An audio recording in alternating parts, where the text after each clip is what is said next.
Hi, this is Ian at Rock and Ride Outdoors. Check us out at rockandrideoutdoors.com. And this is the 2018 Stanton Switch 9er Titanium. So, got her built up yesterday.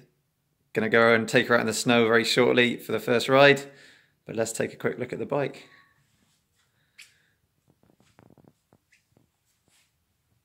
So in terms of the frame, I haven't even got all the stats yet. I know there's a 64-degree head angle on there, which makes for a nice long wheelbase, even on this 16.5-inch frame.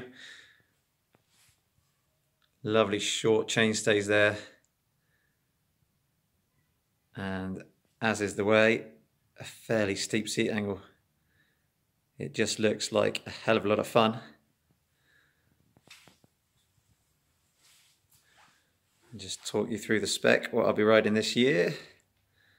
So, staying on the pikes, because I just love them, I think they're the best forks out. Shout to Hugo at hasdesigns.pt for the custom Stanton graphics on there, very nice. As ever, Chris King for all the bearing surfaces. Just can't beat it, they last forever. That's a Bike Yoke Revive dropper with the handy wee Revive lever on there. After breaking 6 reverbs in 6 years, I finally got bored of it and actually bought myself a dropper. Gone back to 1x10 for this year, so I've ditched the XTR 1x11. I just prefer it. I never found a use for a 40-tooth cog on the back. 30-36 is more than enough for me. And it allows me to use that nice little Saint rear mech again as well, which is just more compact, less exposed than the XTR one.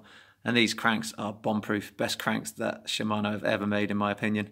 The 11-speed XTR ones were looking scuffed after about 10 minutes, and these have been smashed to pieces and they're still holding strong. Little one-up chain guide on there, used one all last season and it's been faultless. The Ibis 942 asymmetric carbon rims. Again, built them up last year. Now, admittedly, I was injured for 6 months with a torn rotator, so they didn't get as much use as they should, but they still stayed solid in one piece. Been fantastic and dead straight as well.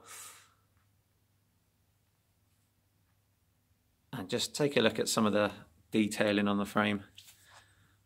So through the yoke there, that's the routing for the dropper post. Coming up in, really, really neat. The yoke itself is a work of art. That's a 2.3-inch tyre on the back there, on a wide rim. And there's still tons and tons of room in there. So if you did fancy going 27 plus, don't know why you would, but hey. And there's plenty of room for a big wide tyre in the back there. And in terms of the tyres themselves, I've gone for the double down. So it's the new Maxxis casing on the back. After tearing 5 tyres last year in a season when I wasn't even riding that much, I'm going for something a little bit more robust. And again, just look at the detailing on the internal routing. It was the easiest to fit internal routing you could imagine. After spending hours fighting with other frames, this was just a joy to fit. Just slid through really, really easily. And there we go. Massive, massive thanks, obviously, to Stanton Bikes, to Dan himself for sorting me out for this frame.